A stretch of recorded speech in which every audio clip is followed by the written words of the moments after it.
Here. Thanks, Julian. The first order of business is a public hearing on Resolution 2408, petitioning the Secretary of Transportation for airport improvement aid. And we discussed this at our last meeting. First item is staff presentation. So every few years, the Airport Commission does some long-range planning for future facility improvements, and they've been working on that recently.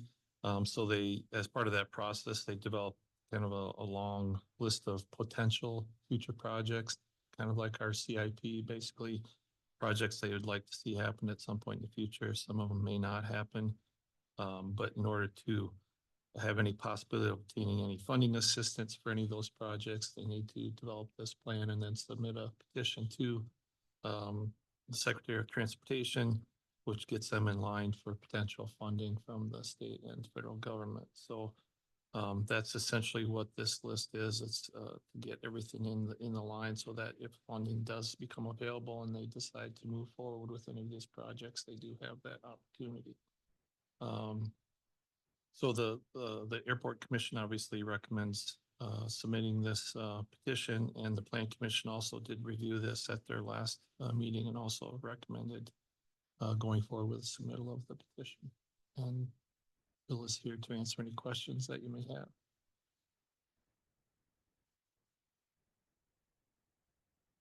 So I just might want to point out that just so that it's understood, because there was some question in our last meeting, that if at any point the commission decides to take on one of these projects, it's going to be subject to further review by the Plan Commission and the Common Council.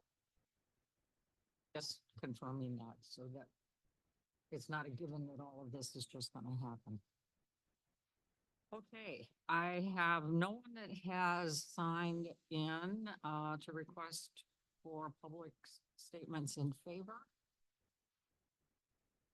And nothing for public statements against. Anyone with public statements in general? Council discussion.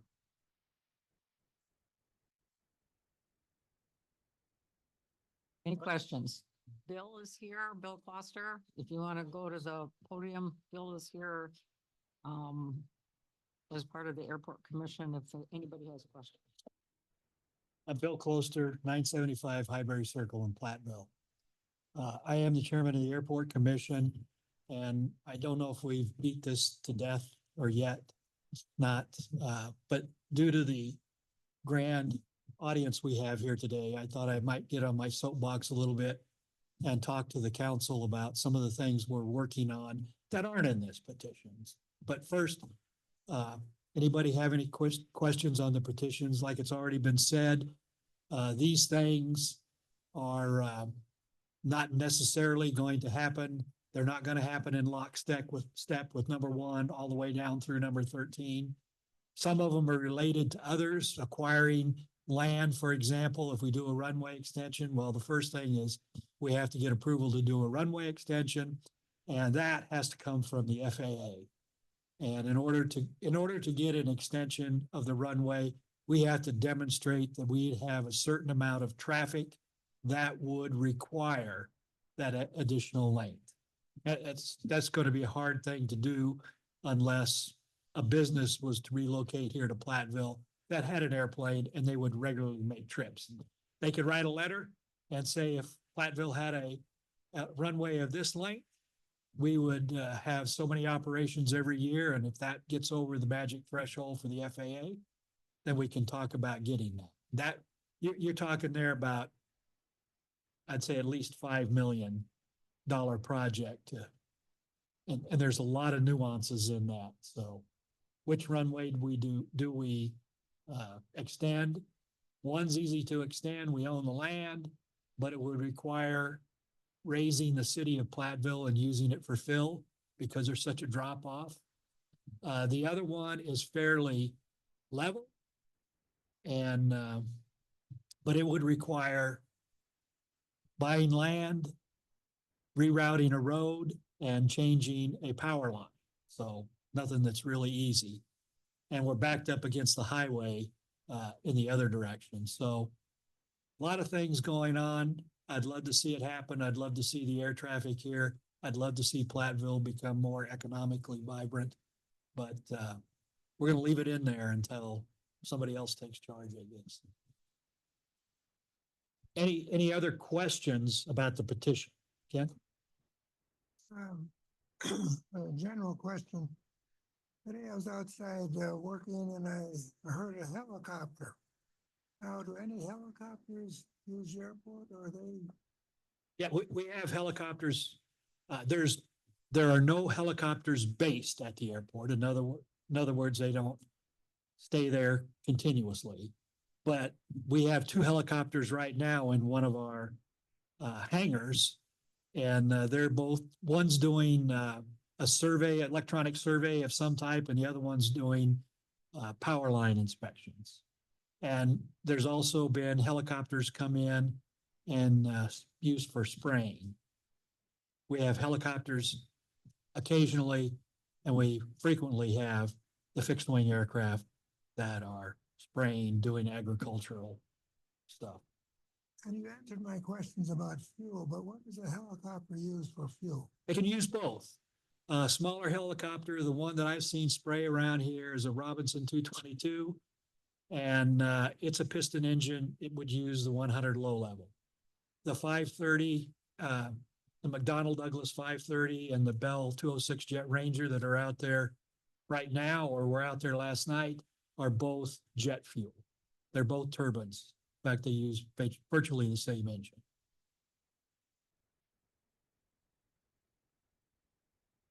Well, thank you for answering my question that I had previously about. Well, I'm glad I can if you need more in depth. And like I said, we are working with a private individual who has a flying club at Iowa Grant. And he's got a lot of students there who are doing simulator work and learning, doing ground school, that sort of thing.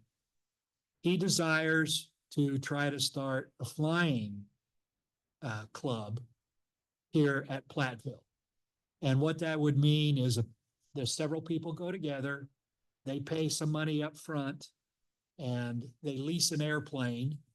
And then every month, the club members have a monthly fee due, and then they pay for the aircraft as they fly it. So it's a good way to get a lot of people involved in using these things. We probably got 15 or 20 people that are interested. And the guy who's trying to set it up is an airline pilot. And over the summer, he's been called many times to go fill in. So he's been kind of busy. But we're still working on that. Should we get that, that means we would be able to do flight training there because there'd be an aircraft for that. And the aircraft would be available for general rental. So we get those kinds of things going. If people want to, I think Ken would probably like to see the traffic patterns. There are specific traffic patterns that you must fly when you're coming into land, unless you're a helicopter. That's what I flew. You go wherever you want. But airplanes have specific patterns that they have to fly. And there's instrument approaches on all the runways, which are even more specific of where you have to fly, those kind of things. It's all about aviation safety. The same thing Ken asked about the low lead fuel. Airplanes, piston engine airplanes, most general aviation airplanes use low lead fuel. In order to get the power output that is needed for the aircraft, you have to use the leaded fuel. If we, decided that everybody's going to switch no more low lead, that would be the equivalent of telling all of you that you got to put a new engine in your car. The FAA has been trying to develop a unleaded, high octane aviation fuel. It's got to be over 15 years they've been trying to do that. And maybe someday it'll come, but it's it's something that we have absolutely no control. The plane says station at the airport. 32. Yeah,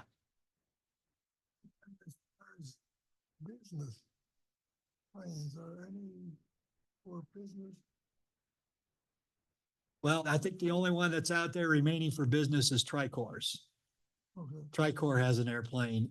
That's the turboprop, single engine turboprop that flies out. There used to be two of those, but one belonged, belonged to Camp and Kruger.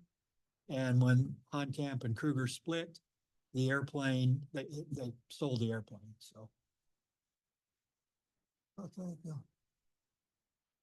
Okay, no other questions, a Thanks for your work motion on this, Bill.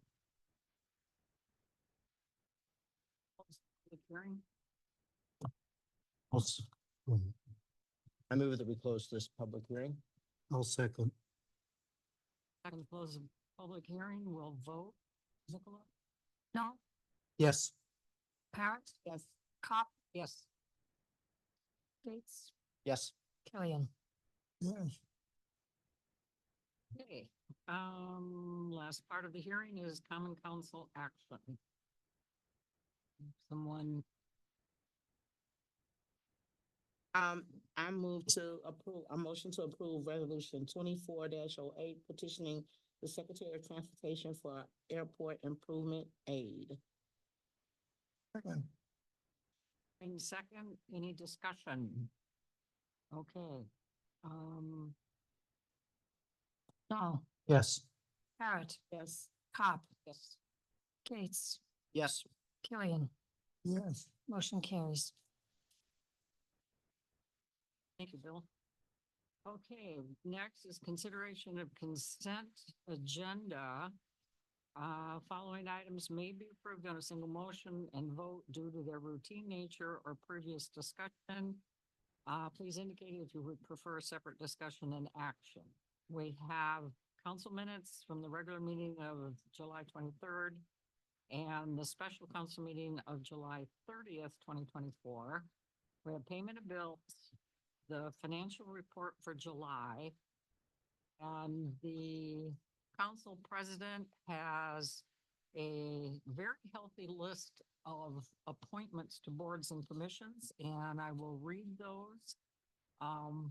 The Airport Commission for a partial term ending 11/1/25, Doug Bartlett. Commission on Aging, 3-year terms ending 7/1/2027, Marvin Packer and Barbara Stockhausen. Community Safe Routes Committee to a 3-year term ending 9/1/27, Robin Fatzinger as the PCA rep. Housing Authority Board to a 5-year term ending 5/1/29, Melissa Kelly. Museum Board to a 4-year term ending 7/1/28, Melissa Gormley. And the Tourism Committee to 1-year terms ending July 1, 2025, Terry Malliette as Hotel Motel Rep, Michael Breitner, Deborah Rice, and Deb Jenny as citizen members. So that's what is on that list. We have licenses, 1-year and 2-year operator licenses to sell and serve alcohol. Change of agent for Class A combination beer and alcohol license and cigarette, tobacco, and electronic vaping device license for Quick Trip Inc., La Crosse, Wisconsin. Travis J. Johnson, agent for premises at 1805 Vision Drive, Platteville, Quick Trip number 1196. We have permits, a bike ride permit for the Platteville Public Library's Fall Community Bike Ride on Saturday, September 21, from 11 a.m. to 1 p.m. on Mountain View Park paved. The second one is a street closing permit on Hickory Street between West Pine Street and Greenwood Avenue on Wednesday, September 4th, 2024, from 9 a.m. to 8 p.m. for the Newman Block Party.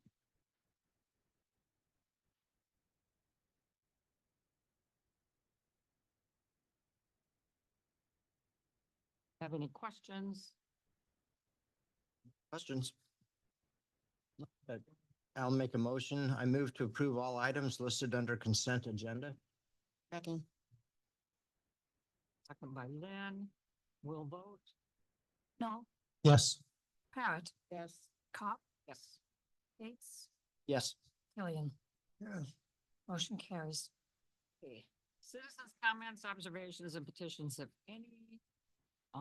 If anyone has any, I'll just make a mention, our own Director of Administration Mauer requested these through League of Municipalities. She's got some Robert Rule cards for you there to keep here. It's a neat little tool just to help with Robert Rule etiquette as we move through meetings. thank you. Anyone, council, staff? I do want to mention, I passed out, I had a few extra flyers for the Grant County Fair, which starts tomorrow and runs through Sunday. So hopefully most everybody will take some time to go up and support the fair. Anybody have anything else? Trying to talk Tom and Bob into entering the motocross on Friday night. It's not going real well. And my bike's broken. Okay, reports, board commission committee minutes, plan commission, Todd is not here. Historic Preservation Commission, Ken? Nothing to add? Okay, Community Safe Routes Committee, Tom, nothing to add. Park Forestry Recreation Committee, Bob? I guess the only thing I'd like to add that's not in the minutes we received is that the subcommittee for the aquatic center has been formed, and we had our first meeting 2 Mondays ago. And we're going to be meeting every other Monday, so we'll meet again on currently working on a survey to distribute to the community. Okay, Museum Board. Nothing. Housing Authority is Barb. I don't know of anything. Other reports, water and sewer financial report for July, the airport financial report for July, and department progress reports. I have two things on, I believe it's underneath the progress report. The first one is for Howard Wilson, and I commend Howard for complete, along with the other individuals involved in completing the alley that runs from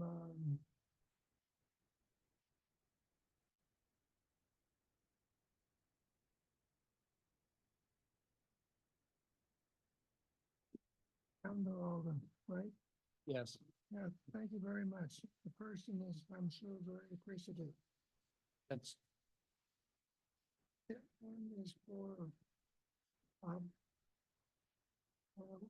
have to say that, I appreciate the trees that were put out, the 29 trees you put out instead of left one.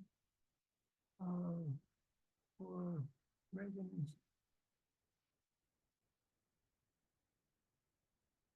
I, happened by, next to, Harrison Park the other day, and I watched them, put in a tree, so I spent a half an hour watching there. And I thought it was very interesting, and I did get a question from another person about the trees. And it seems like they're standing rather high. So over a period of time, will the trees stop more? But when I was there, they were measuring how deep they were gonna put the tree in. Is that gonna settle down, so it's gonna be, more in line with the other trees in the park, or what? Yeah, they'll settle quite a bit, actually. And then if you notice, Ken, they have a lot of mulch around them so that they Yes. can hold a lot of water. 2 years ago, we started using that new bag system for the trees, and it's been very successful. So especially in Harrison Park, we have a little bit shallower because, as you know, it's built on a lot of fill. So the soil at the top is a little better than some of the other parks.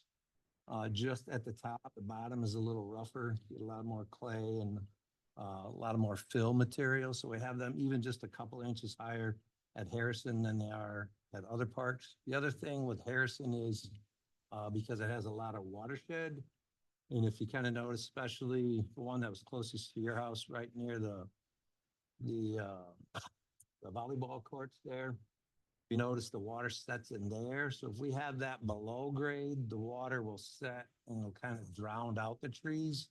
So in Harrison, they're a little higher than the question. And, yesterday I had the opportunity to watch the person watering the tree. I thought that was very interesting. Is that, a big, tank, is that supplied by city or is that? Yeah, that's city. And we have our own, it's set up on our four-wheeler there and we just go around. I mean, sometimes it takes 2 or 3 till the tree, obviously it's very important in the first month that the trees are planted, that those bags stay full. So, yeah, that's a 3-hour job almost every day. I was watering all the beautiful flowers. Quite an undertaking. Well, thank you very much. You're welcome. Any other questions? Okay, we'll move along. We have 2 action items tonight. First one is resolution 2409, authorizing the issuance and sale of up to $42,535 taxable private LSL replacement loan program revenue bonds series and providing for other details and covenants with respect thereto, and approval of related $170,140 financial assistance agreement. Yeah, with all Thank you. that, Howard. Yes. This is the legal paperwork, and all for our lead service line replacement program that we've been doing this year. This amount, 170,140, is the total amount for up to 110 property owners. And then the 42,535 is the portion that will be repaid as a loan. The rest is what they call principal forgiven, but what most people would think of as a grant. So these 110 property owners, they submit their requests, they get the work done, they get their reimbursements, and then they each receive 75% as that grant, and they have 25% that they must pay back to the city as the loan so that we can pay back that 42,535. So what you have are all the legal financial documents regarding this financial assistance agreement. Just so that you understand, the interest rate we receive from DNR is at 0.25%. So that's how much interest we pay on that 42,000. We've created a separate utility, a separate set of funds in order to keep everything separate from everything else. Staff is recommending approval of the resolution as presented.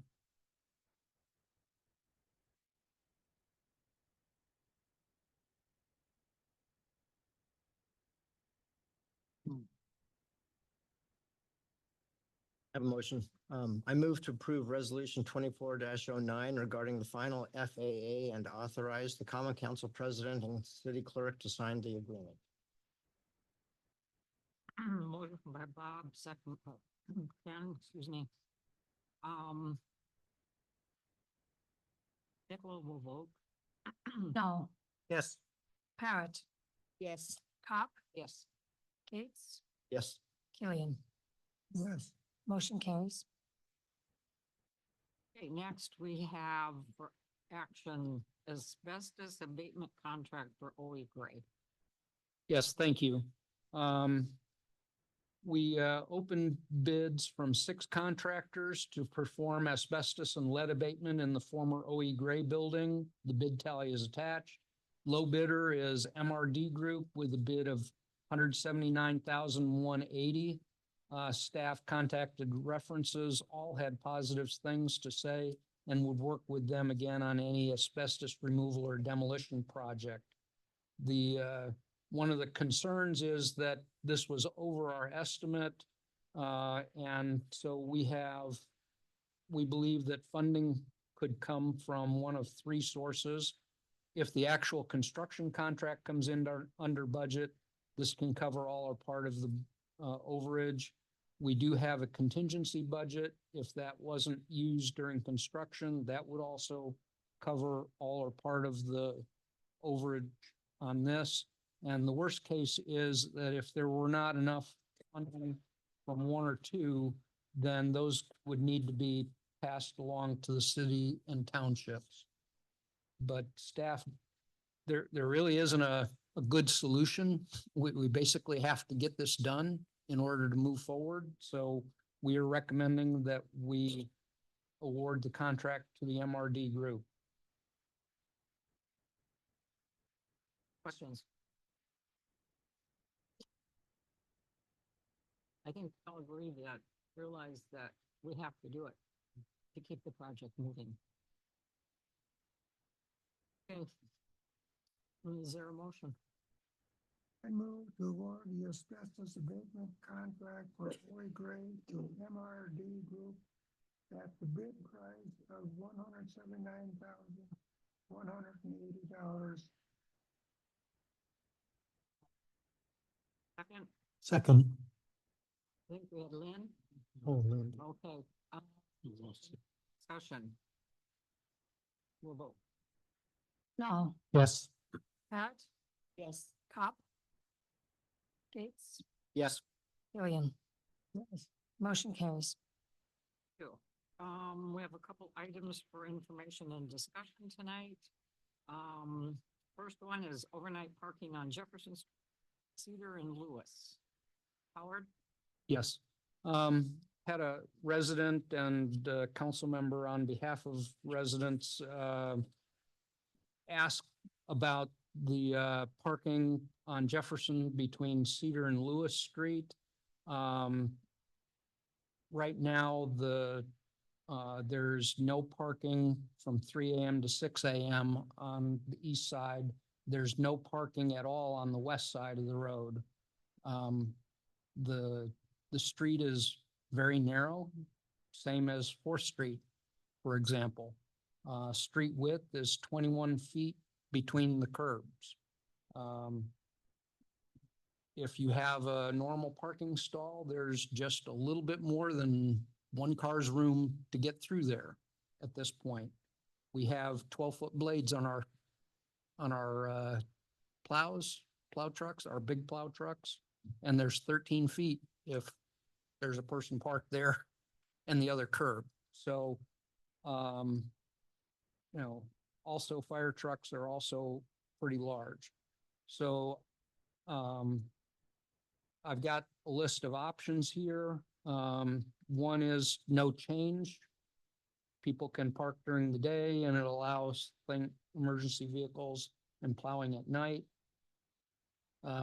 Another option is no parking on both sides of the street, which would, allow for all of that, but it would not allow for visitor or overflow parking at all for the neighborhood. Another one is no parking November 15th to April 1st. It would allow overnight parking except during the winter months for plowing purposes. We did use that for a few years on Lewis Street between Jefferson and 2nd until Lewis Street was widened. Option 4, the street has been in the CIP. Where we have houses that are set back from the right of way, the street could be widened and we could allow overnight parking on the wider portion.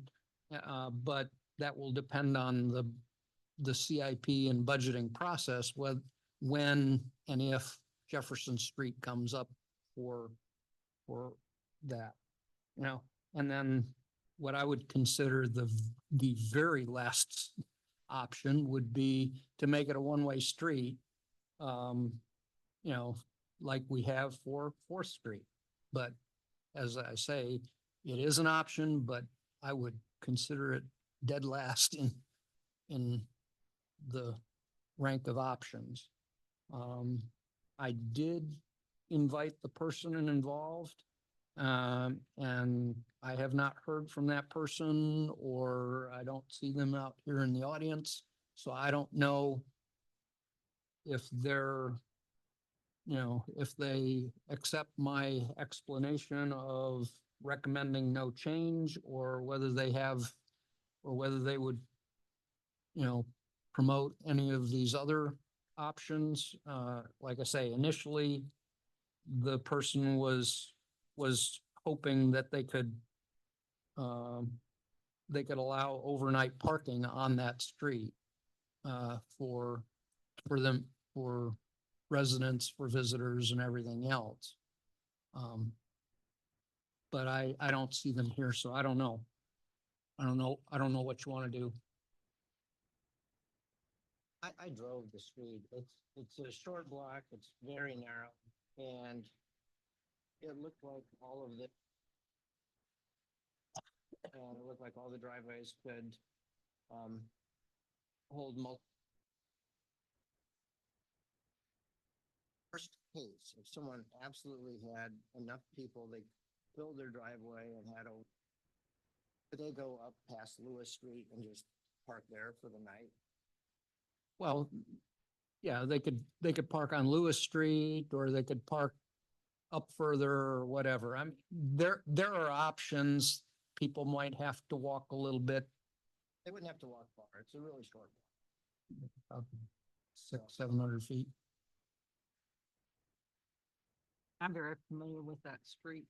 I've traveled it a gazillion times. It's very narrow.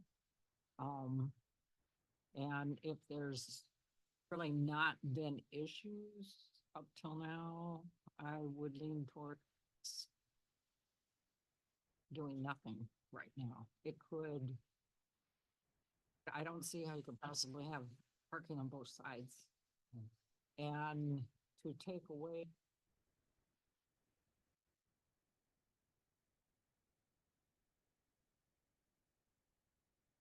the other side of the street, wouldn't be able to park on that side if they wanted to, so. Sales.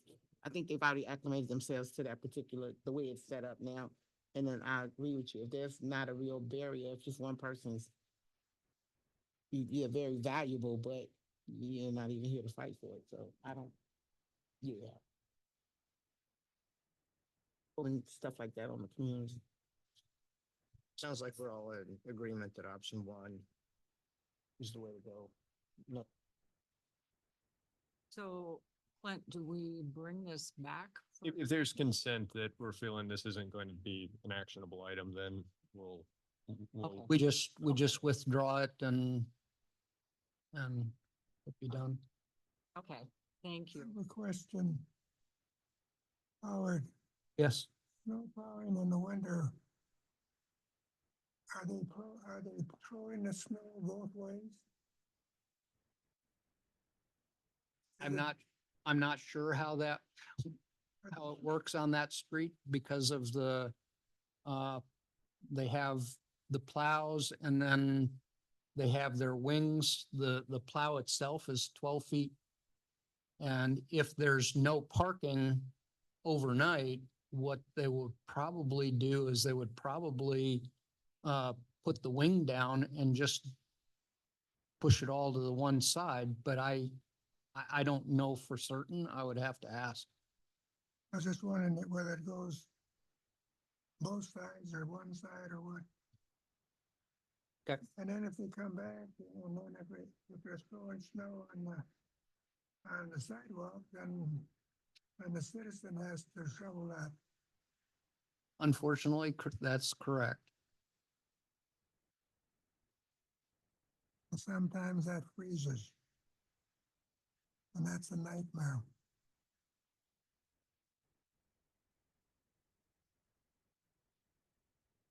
Okay, we'll move along to the next one, chapter 5, Health and Property Maintenance Code Revisions, Creeping Charlie.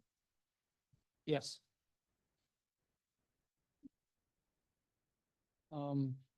I guess I can try it, see what we got. Okay, thanks. Okay, we've got, this one's the first of two possibilities. Municipal Code, Chapter 5 was revised in January of 2022 regarding weeds and maximum height of grass allowable. A paragraph was included at the last minute that prohibited the growth of creeping Charlie, whatever this scientific term is pronounced, within 10 feet of any property containing a residential unit. Creeping Charlie is a ground ivy, an invasive plant. It uses rhizomes to propagate, and left uncontrolled, it will take over lawns. It's kind of ubiquitous out there. It can be controlled somewhat by raking, hand pulling, or by herbicides. It generally takes multiple seasons to get this plant under control. The ordinance as written is difficult to enforce and in my estimation is unequal in the treatment of different classes of properties. It requires a property owner that abuts another property with a residential dwelling unit to not permit that growth within 10 feet of the property line. It said nothing about growth on the other portions of the lawn. Many property owners do not know where their lot line is and would have a difficult time determining where the 10-foot buffer strip is or should be. And it only prohibits abutting property with a residential dwelling unit. For example, if I live on a parcel that is adjacent to a church, the church would be required to control creeping Charlie because it abuts my residential property. But I would not be required to do so because I am next to a church.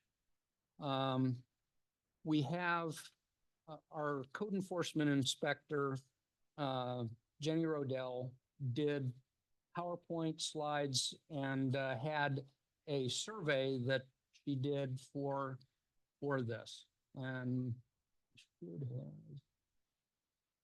have, well, it goes through all of this pretty much. What is creeping Charlie? One of the other things that she put in here was it's allelopathic, meaning it produces a biochemical that deters the growth of surrounding plants. It talks about the actual ordinance itself. She did a check on some of the surrounding communities, and none of them that she checked had any specific ordinances regarding this. She did a survey, and there were 112 total responses. And she went through, most of the people that replied were homeowners. They have encountered creeping Charlie in the neighborhood. They believe that infestation is moderate to mild. Many of them have done many different methods for control of creeping Charlie, hand pulling, mowing, some herbicides, and some with none. By a significant majority of the ones who responded, these people do not use herbicides on the lawn. They asked about challenges, and so the issues are regrowth after you do your control efforts, the difficulty itself in eradication, and there's lots of other issues, like concerns about chemical usage. When we asked them about how concerned are you about this, a slight majority said that they're in no way concerned, 1 out of 5. How concerned are you about spread in the community? Also a slight majority saying not concerned. Should the city of Platteville be taking a more active role in enforcing the ordinance regarding this? A somewhat larger majority said no. And also, do you think the city of Platteville, in taking a more active role, would have a positive or negative effect? A majority said no. And then there were some comments that people made, and she tried to get a little bit of a balance on some of this stuff.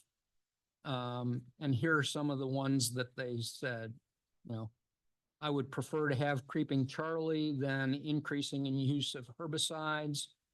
You know, I don't love spraying our yard, but I hate having it being taken over by creeping Charlie.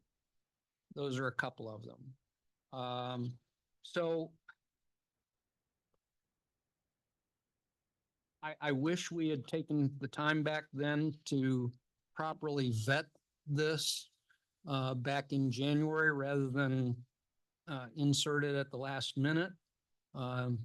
So, you know, there's a redlined ordinance. Basically, we can leave it as it's written. We can eliminate the ordinance, basically returning to the pre-2022 condition. Or we can expand the enforcement, basically making it more equal treatment, you know. But it would probably require additional staffing and all to work on city properties and code enforcement.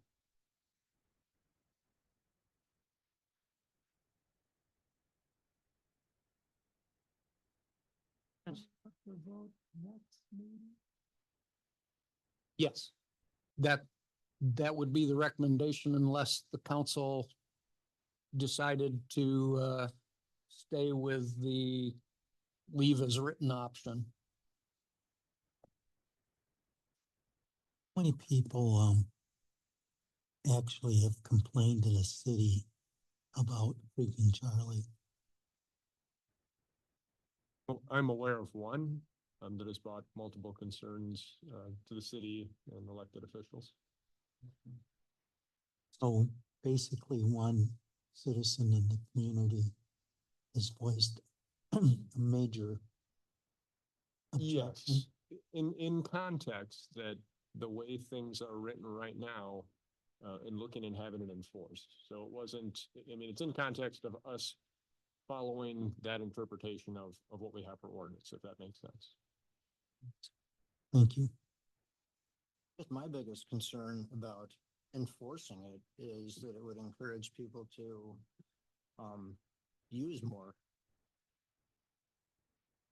And herbicides that are used on creeping Charlie is dicamba, and that can stay in the air for, I've read, up to 72 hours and travel miles. Broadleaf plants that people and wildlife depend on. So it's not a good chemical, and I would guess a lot of people would just Roundup, which Bayer just lost like a $1.4 billion loss.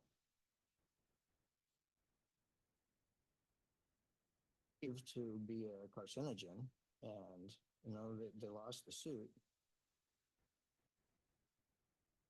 Personally, I have a creek in my backyard, and anything I put in the ground eventually finds its way into the creek, which finds its way into probably the creek that goes through the university. I'm not comfortable forcing people to use herbicides. So this would do that. So I'm in favor of the option 2.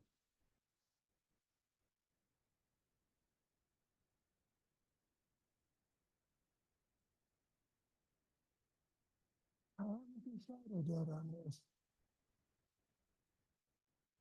A good thing, you've got 2 weeks, Ken, so that's quite all right. And if you have more questions, by all means, you can let us know at the office.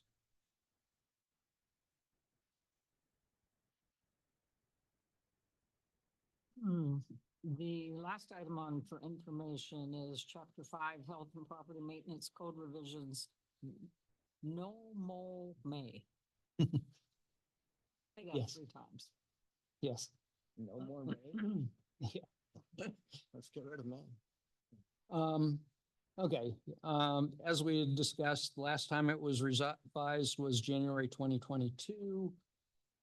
There have been some requests, more than one, I don't know how many, but there have been requests to allow a no mow May program in the city of Platteville to support pollinators. And then there are other variations like slow mo May or slow mo spring to show support for pollinators. Basically, the idea is that pollinators like bees and butterflies need varied sources of pollen early in the spring after a hard winter in order to grow and thrive. The intent for a no-mow May would be to allow the grass to grow to a sufficient height to grow the pollen heads to help feed the pollinators. You know, this past year, this seemed like it was raining every other day in the spring and grass was extremely high, whether you cut it or not. So, you know, one of the other concerns that people have, and part of the reason why we have the grass height ordinance is because people are concerned not only about the aesthetics, but also the possibility of vermin in the lawns. So then, you know, after the start of this discussion process, there have been additional research basically saying that there's no discernible positive effect on pollinators for letting grass grow long. It's better to have more flowering plants than grasses.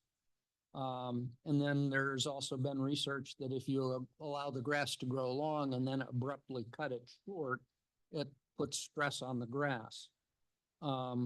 City of Appleton was the pioneer in the entire United States regarding no mow May and has since rescinded their ordinance. So we have the code enforcement inspector, Jenny. Unfortunately, she wasn't able to be here tonight. She did similar PowerPoint with surveys. So just to kind of walk through what that means. Presently, our grass enforcement policy goes from April 15th to October 15th. No mow May would mean no mowing at all during the entire month of May. Grass enforcement would start on June 1st every year. Low mow May is very subjective, I will admit it. Basically, mow 1 or 2 times a month, set your mower deck to its highest position, whatever that may be, and then resume enforcement on June 1st.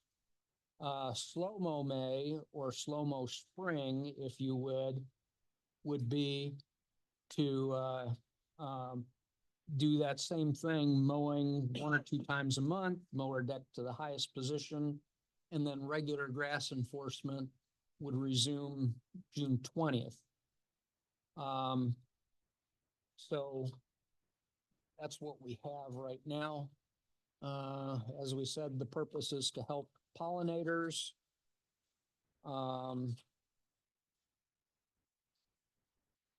You know, and then we go over the current ordinance, some of our surrounding communities, and she also talked about Appleton. You know, some places allow it to happen. Basically, Belmont basically allows people to do it, and you know, those who participate, basically they just turn a blind eye and unless it gets out of control. Lancaster newly implemented a policy this past spring, so they really only had the one spring to do this.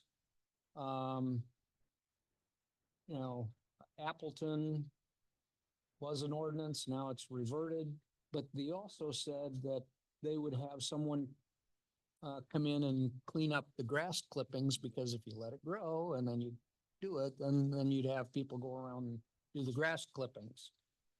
Surveys, there were 265 responses with this. In my mind, there was a slight plurality for no mow may. You know, about a quarter of the people, a little over, about 27% of the people said they prefer none. You know, so it seems like a significant number basically saying none. But like I say, there's a plurality. You know, which would you like to see implemented? You know, also a slight plurality said no mow may, but a higher percentage said none of the above from the participation. So there's the two questions. Would you participate? Would you like the city to implement? And what they're saying is, you know, between 25 and 30% of the people would likely not participate and would not like to see us us implement this here. Did I miss? Yeah. Okay, on a scale of 1 to 5, would it bother you if your neighbors participated? This one did have a good majority saying that it would not bother them if their neighbors participated. Do you think that a policy would create unwanted tension? And again, a majority said no. Are you currently doing anything to support pollinators, flower gardens, et cetera, et cetera? And a large majority said yes. 69% said yes. Do you think a policy like low-mow or no-mow may would have a positive or negative effect? A slight majority said positive effect, and then a quarter said negative, a little less than that said neutral. So, and then we have comments that people made. You know, think about the perception when people come for graduation. You know, if we have tall grasses for graduation, it will look terrible. I love the sentiment. You know, no mow may ultimately leads to killing everybody, all of them in June. Thank you for considering it. I would love for the city to embrace this. I love and fully support this. It would be incredible to implement. So there were people on both sides of this that put in their comments. Questions? Yes. Going back with where it says present day grass enforcement. In other words, no mow may. This is for the people if they do it or not. This is not an ordinance requiring that you can't mow. Correct. What it would do is it would basically tell staff that we would not be enforcing the 8-inch grass ordinance until June 1st. So if I wanted to do the no mow may, then the city staff would not be coming out to my place and enforcing the 8-inch grass policy until June 1st. If you decided that for your aesthetic or other reasons you wanted to mow, that's quite all right. I mean, we're not telling you that you have to participate in a low mow or slow mow. I got a question about Appleton. Excuse me. It says there, someone who cleans up grass cuttings after June 1st. So, who is this someone? Does that mean that the person that didn't mow the grass now has to hire somebody to pick up the clipping? I am unclear on that. I'm gonna have to talk with Jenny about that. I think they mean that they, have staff that supports cleaning that up, but I need to be Because clear about that. my Who does it? experience with this, with excess grass is that somebody has to pick it up, and that is a cost. And so that's what I find happening for me for some parts of my lawn. So I don't want to spend any more money as far as hiring somebody to pick up the grass, and then who's gonna get the grass? Who do I give it to? Do I give it to the state to pick up the whole way?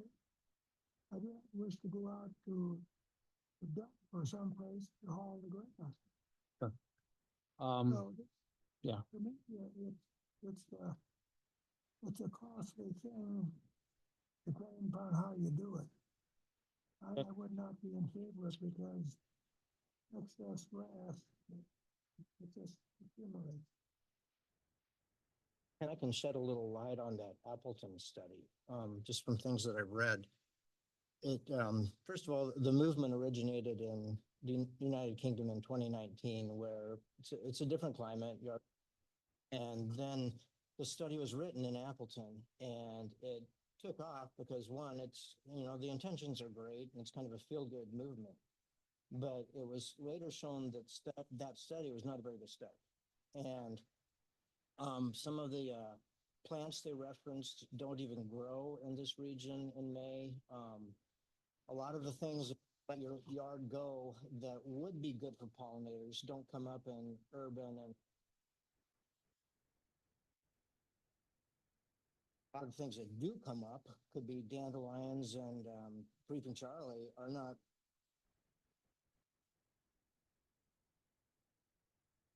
I was saying the best thing to do is to grow gardens of flowers that pollinate. And you don't mow for so long, the grass is getting up over 12 inches. That's been cut at 4, and you're only supposed to cut, I think, 1/3 of your blade grass off. And so you're whapping 75% of it off, which then hurts the grass and then hurts. The journal that they published it in redacted it, that study, and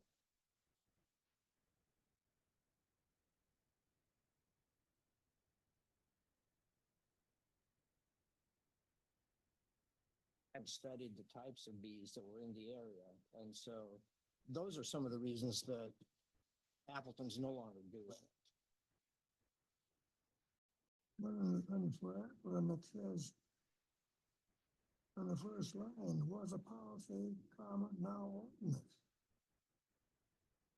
Well, since she, put together the PowerPoint initially, they had redacted that ordinance and she hadn't updated the PowerPoints. That's why I put it into the staff note.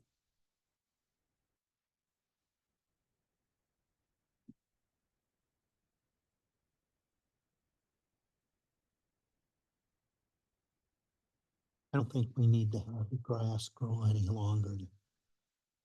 I'm, do quite a bit of driving around town, and to be honest with you, I'm a little concerned about some of the lawns, and we're in August, that look like they tried to do it and haven't done anything all summer. But, I feel that the points that have been made, I myself, we mow, but I plant pollinating.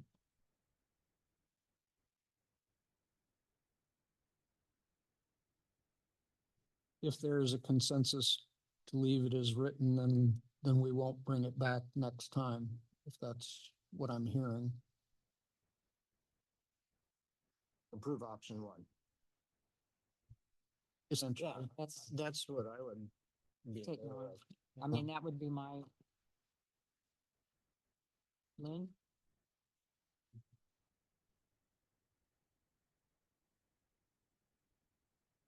Okay. So next we move to a work session. Council review of future strategic planning process. Madam Chair, we're going to stay in our seats here tonight just so we can record it for the sake that we do have two members that are not with us, so they can hear and see and all those types of things. So I'm going to take about 10 minutes to tell you some things that you already know, and then maybe just kind of at the end, ask you a couple questions on, do you still think this is a good idea? So the presentation you have in your slide packet starts on slide 275 of 286. It's towards the back. It starts with, once upon a time, there was a city of Platteville in the county of Grant that wanted to make a thoughtful and proactive plan that prioritized time and resources towards their most needed and desired community services as determined collaboratively with residents, business, staff, partners, committees, boards, commissions, council members, volunteers, donors, consultants, experts, state and federal legislator and agencies, infrastructure needs, etc. So obviously, this is just kind of put out there to say it is a big undertaking, and we know that. And trying to get all these elements together into one strategic plan comes with its challenges and its ripples that we work through each and every year. The story of the city of Platteville, like every community, our goal is to have effective self-governance. It's achieved through our officials that consider community goals and maintain order and civility under the regulations in the state and the nation. And we know making effective decisions is dependent on information. We often hear and embrace the ideals of transparent government, informed feedback, data-driven decisions. However, how much information can any one representative citizen process? How much context is needed to give meaning to the volumes of information generated by a city? And how do you deliver the information in a meaningful, summarized, and engaging way?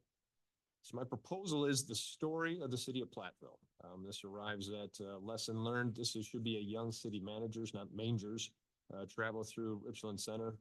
I had a experience with some of our townships there in an ambulance district in which we were talking about financing, and we were talking about the future of an ambulance garage and some other types of things. And I thought I would razzle and dazzle them with all this information and trend facts on services and finances and all these things, and completely lost the audience.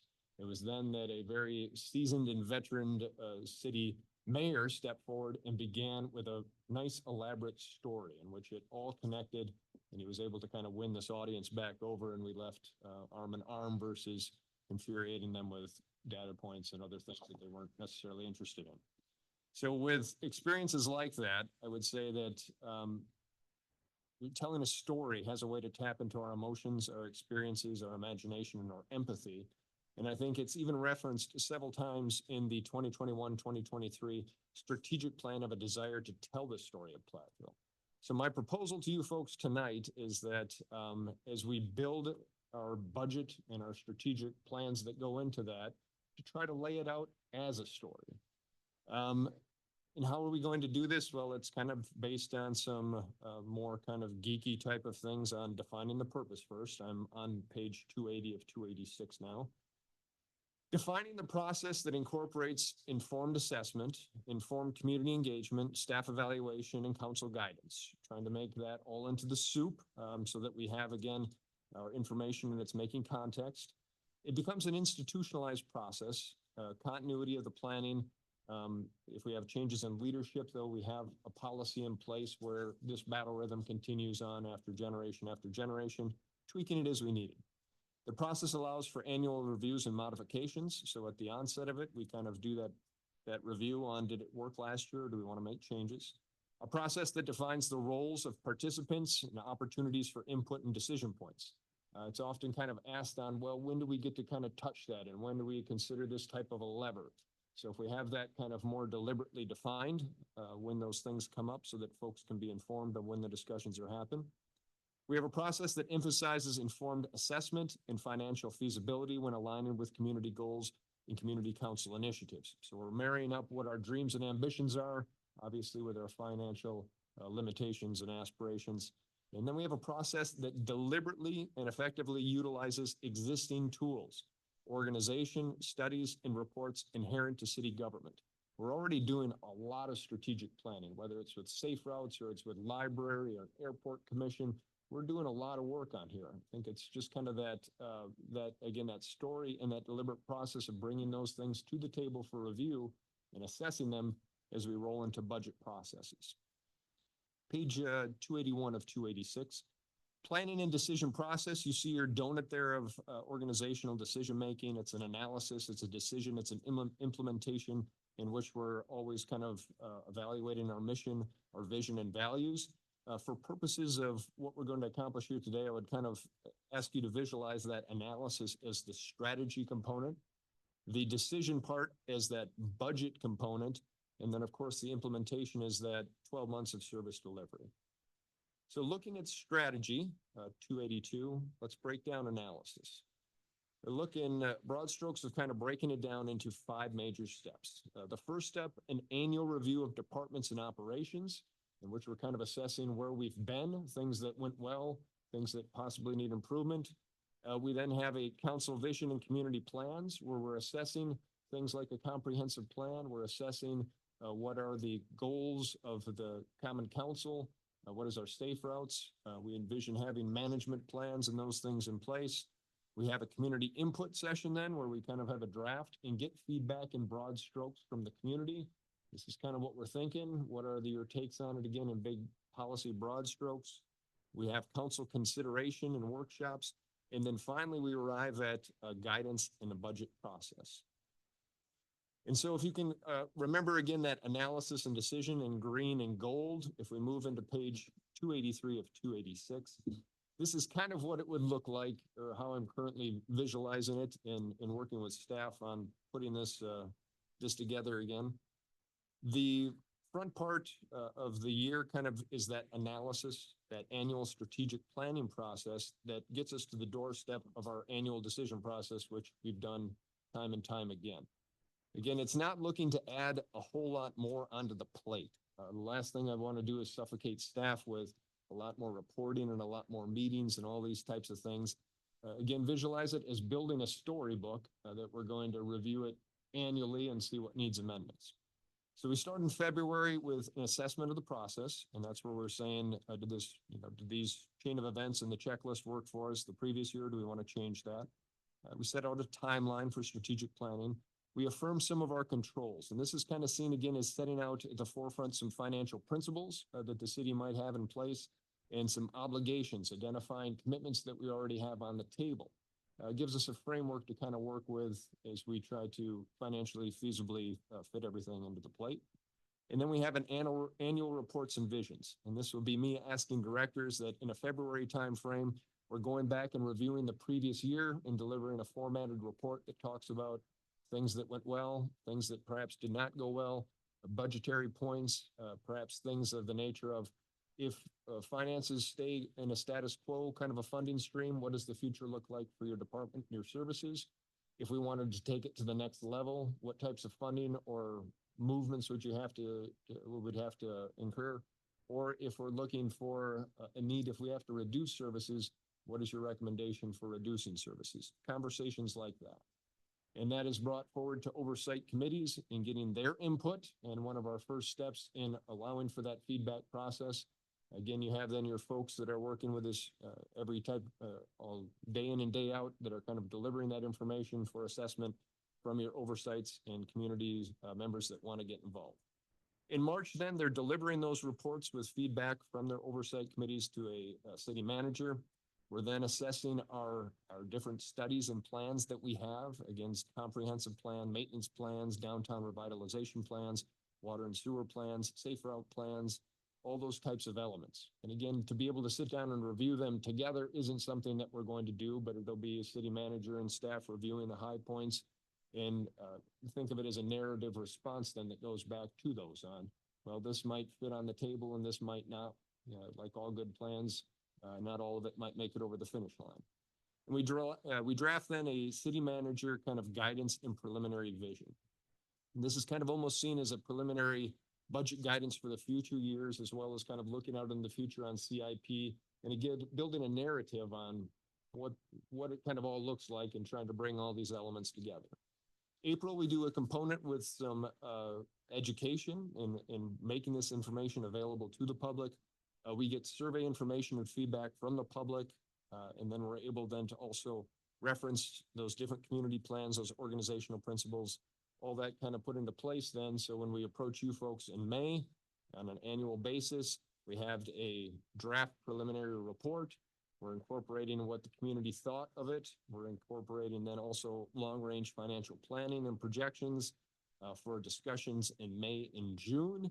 And if things go as planned, we've had a nice long couple of fights and months to kind of get teethy with each other, which would be appropriate because then in June, then we're hitting a point now where we're talking about budget guidance and saying strategically, this is kind of what it looks like. So departments and partners, based on where the talking points are, please build your next year's budgets on these. Start thinking of your CIP ranging on the next 5 years for these types of goals.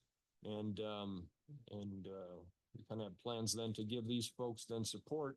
So when they're building their department strategic plans, they have an idea of where some of the future fundings may be, understanding that most things are not a promise. We adopt things one budget at a time.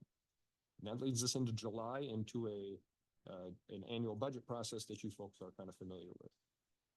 284 of 286, making a story of this stuffy process. Really? Yes, really. As talked about, I think that we put it together in a narrative of a storybook in which each department kind of has their own chapter, if you will.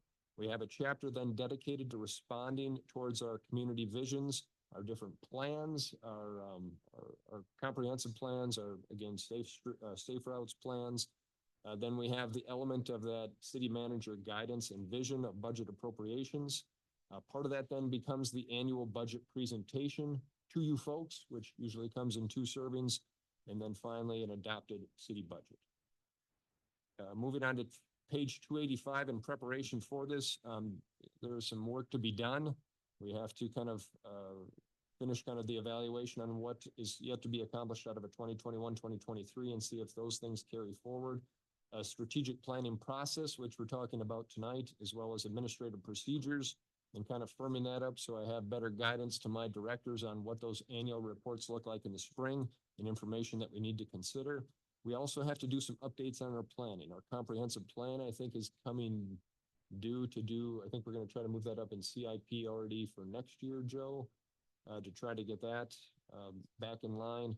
Maintenance plan is something that we're just starting to consider on software and formats and such to try to build a maintenance plan to have a better assessment on our equipment and facilities, downtown revitalization, parks and forestry plan, all those types of things. We're hopefully tweaking and getting revised into 2025. In 2025, we're piloting the process. I'm hoping that it is successful. And then in 2026, we're kind of then more institutionalizing it with an admin and procedure type of language. So again, here, the emphasis is that really that we're doing a lot of planning. It's just kind of putting it in a deliberate process where we're able to digest it, understand what's important to you folks, understand what's important to our oversight committees and all these plans that we have together, and trying to put it in a narrative in which we can all get through it. And at the end, we have something that we can feel like, you know what, we did a good job of considering all the efforts that went into the folks that have invested in our planning types of ambitions. So with that being said, I will turn it over to you folks if you had comments or concerns in regards to approaching strategic planning as a strategic process.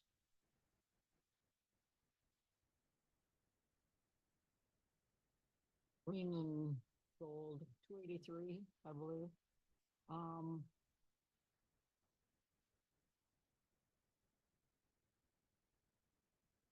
Yes, the comprehensive plan with council vision, make downtown, it's all in one. It, I think, would make it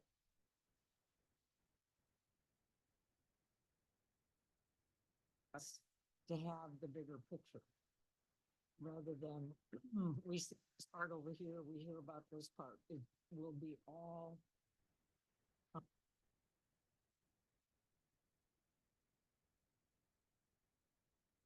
It's great, maybe not one document. I Well, but I visualized. mean, that is. Yes, yes, to try to tie those pieces together, but you're gonna have to though understand that it's like, and I visualize trying to capture things more on like a website with hyperlinks to bring it all into focus, but I visualize it as coming together based on a narrative through your city manager and using these folks on, we have all these different plans. What are the points that we think that we can try to make fit and are gonna gain traction with the problems at hand, the conditions at hand, and what the feasible financial future looks like. So to say that we're all going to be in tune with all couple hundred pages of a comprehensive plan every year and go through it page by page would be a stretch. But again, it's trying to summarize that and use the data the best we can to bring the big points forward.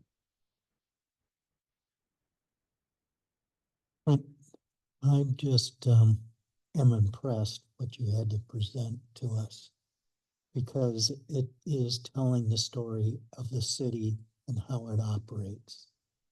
And I think that's important because many people do not understand how the city operates and what it does and how it plans for the future. So I want to compliment you very much so. Thank you. It's a plan at the present. It has to materialize into attraction. And in all fairness, there are so many things going on that I learned a lot about water meters today, as a matter of fact, that we'll learn more about in the near future. So yes, it's impossible for any one of us to understand everything that's going on. We're going to try our best to try to get it into a funnel and understanding what are the that you folks need to know about, and then we get that to you so we can make decisions. I also want to mention that I've been involved in a number of I'm not, I mean, granted, it's with the municipal, but it can.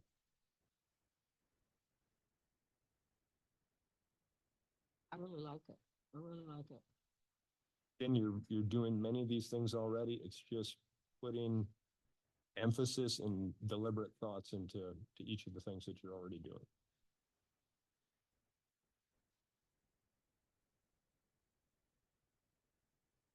I was looking at it, I was thinking about, how the same type of strategy could be used, and it probably is, in the school system when doing plan. I was thinking that too, how good it, that's good. To us.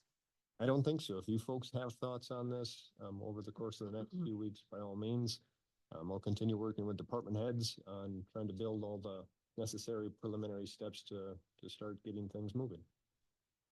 Then when will we see it again? Or how does that work? Will we see, or you just let us know how it's coming to?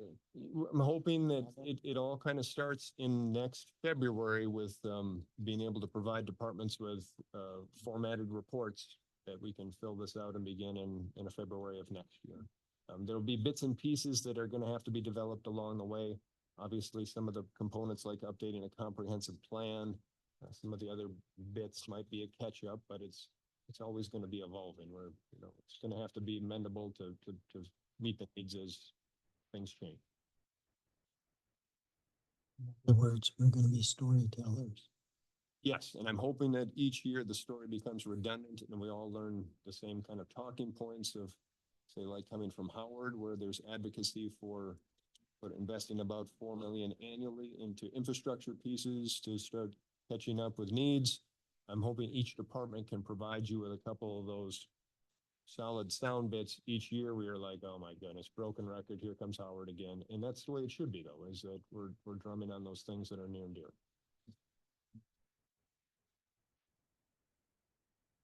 Okay. At this point, we have a closed session. And after the closed session, we will be coming back into actions. So at this point, we need a motion to go into closed session. That we go into closed session at this time? Bob, second by Lynn. We'll vote. So that is a motion to go into closed session to discuss the Wendy Chevrolet Buick GMC matter. I'm sorry, who was the second? Thank you. No, Yes. Parrot, Cop, Yes. Gates, Yes. Killian. Motion carries.